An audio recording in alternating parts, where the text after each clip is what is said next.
प्रधानमंत्री नरेंद्र मोदी के आवास पर आज केंद्रीय कैबिनेट की बैठक हुई है। यह महत्वपूर्ण बैठक प्रधानमंत्री नरेंद्र मोदी के आवास पर हुई है। पीएम मोदी की अध्यक्षता में हुई बैठक में सभी कैबिनेट मंत्री मौजूद रहे। जल्दी संसद का सत्र शुरू होने वाला है, इस लिहाज से यह बैठक काफी अहम मानी जा रही है। इस दौरान कोरोना वैक्सीनेशन और सुस्त पड़ी अर्थव्यवस्था जैसे अहम मुद्दों पर चर्चा हुई। केंद्रीय कैबिनेट की यह बैठक वर्चुअली न होकर आमने सामने हुई है।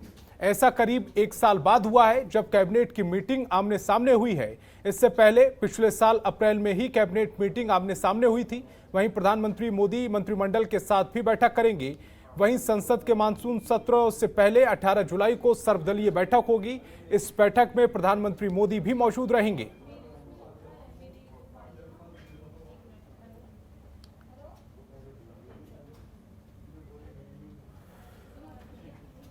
तो प्रधानमंत्री नरेंद्र मोदी की अध्यक्षता में मंत्रिमंडल की एक बैठक हुई जिसमें सुस्त पड़ी अर्थव्यवस्था के अलावा कोरोना को लेकर बातचीत हुई है।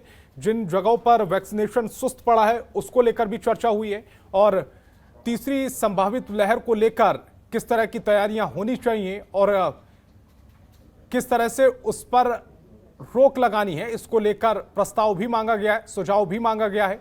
तो महत्वपूर्ण बैठक प्रधानमंत्री नरेंद्र मोदी की अध्यक्षता में हुई है। मंत्रिमंडल के साथ ये बैठक आमने सामने हुई है, वर्चुअली ना होकर आमने सामने हुई है। इससे पहले एक साल पहले इस तरह की बैठक हुई थी। कोरोना काल में लगातार बैठकों का दौर चला, लेकिन ये वर्चुअली बैठक हुई। सप्ताह में एक बार मंत्रिमंडल के साथ प्रधानमंत्री नरेंद्र मोदी बैठक करते हैं, लेकिन कोरोना काल में ये बैठकें वर्चुअली हुई थी और एक साल बाद एक साथ एक मेज पर बैठकर सुस्त पड़ी अर्थव्यवस्था और वैक्सीनेशन को लेकर मंथन किया गया है।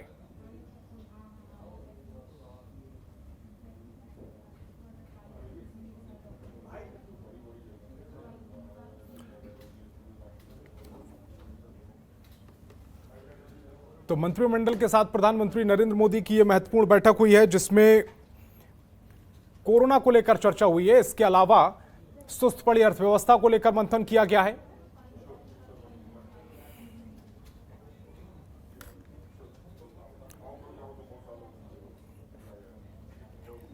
और ममता चतुर्वेदी मेरी सहयोगी ज्यादा जानकारी के साथ लाइव जुड़ रही हैं। ममता चतुर्वेदी, बहुत महत्वपूर्ण बैठक आज हुई है प्रधानमंत्री नरेंद्र मोदी की अध्यक्षता में। क्या कुछ इस बैठक से बाहर निकला है?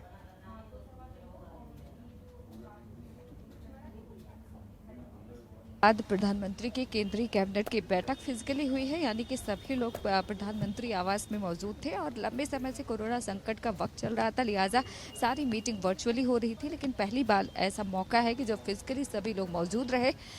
सूत्रों की माने तो मुमकिन है कि इस बार डीए पर जो एक लंबे समय से रोक लगी हुई थी, मुमकिन है कि केंद्रीय कर्मचारियों को एक बड़ी राहत मिल सकती है। जब प्रेस कॉन्फ्रेंस होगा तो इस बात का खुलासा हो पाएगा कि केंद्रीय कैबिनेट में किन किन चीज़ों को लेकर बात हुई है, चर्चा हुई है, फैसला किन किन मुद्दों को लेकर हुआ है। लेकिन सूत्रों की माने तो केंद्रीय कर्मचारी जो एक लंबे समय से इंतजार में बैठे हुए थे, उनकी डीए पर रोक लगा हुआ था। मुमकिन है कि आज केंद्रीय कैबिनेट की बैठक से केंद्रीय कर्मचारियों को एक बड़ा राहत मिल सकता है।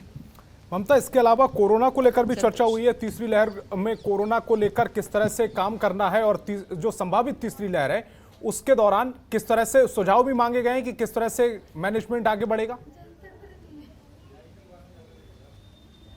जी बिल्कुल, देखिए कोरोना की तीसरी लहर की आशंका लगातार जानकारों की तरफ से दिया गया है कि तीसरी लहर आ सकती है। उसको देखते हुए केंद्र सरकार की तरफ से तमाम इंतजाम भी किए गए हैं और इस बैठक में कोरोना संक्रमण की तीसरी लहर से निपटने के लिए और वैक्सीनेशन की गति किस तरीके से है, पूरे देश भर में टीकाकरण की स्थिति क्या है, कहाँ तक पहुँचा है, कितने लोगों को अभी तक टीका लगाया जा चुका है, इन तमाम चीज़ों को लेकर भी इस बैठक पर चर्चा हुई है। क्योंकि जिस तरीके से सभी जानते हैं कि टीकाकरण ही एकमात्र उपाय है कोरोना संक्रमण से बचने के लिए, तो ऐसे में प्रधानमंत्री की इस बैठक में सबसे महत्वपूर्ण यही मुद्दा रहा कि आखिरकार अभी तक कितने लोगों को वैक्सीनेट किया जा चुका है और इसके अलावा अगर तीसरी लहर आती है तो उसके बचाव के लिए किन किन चीज़ों का इंतज़ाम अभी तक किया गया है और भी किन चीज़ों का इंतज़ाम करना बाकी है। उन तमाम चीज़ों को लेकर प्रधानमंत्री ने इस बैठक में समीक्षा भी की और चर्चा भी।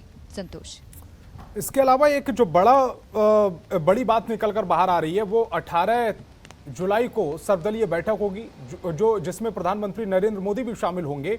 इस बैठक के क्या मायने हैं, क्योंकि 19 तारीख से जो संसद का मॉनसून सत्र शुरू हो रहा है और उससे पहले इस तरह की बैठक? देखिए संतोष, ये औपचारिकता होती है जब भी संसद का सत्र शुरू होता है, तो उससे पहले प्रधानमंत्री सर्वदलीय बैठक प्रधानमंत्री की तरफ से बुलाई जाती है, संसदीय कार्य मंत्री की तरफ से सर्वदलीय बैठक बुलाई जाती है, जिसमें खुद प्रधानमंत्री मौजूद होते हैं।